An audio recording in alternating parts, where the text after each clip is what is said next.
ஞானப் பழத்தைப் பிழிந்து ரசமந்திரடு நாம் உண்ணவும் கொடுத்து முருகா நீ பிரணவ ஞானப் பழத்தைப் பிழிந்து ரசமந்திரடு நாம் உண்ணவும் கொடுத்த நல்ல குருநாதன் உனக்கென்ன விதம் இக்கனியை நாமியைவது என்று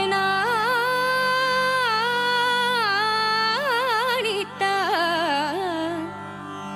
முருகா நீ பிரணவ ஞானப் பழத்தைப் பிழிந்து ரசமந்திரடு நாம் உண்ணவும் கொடுத்த நல்ல குருநாதன் நீ உனக்கென்ன விதமிக்கனியை நான்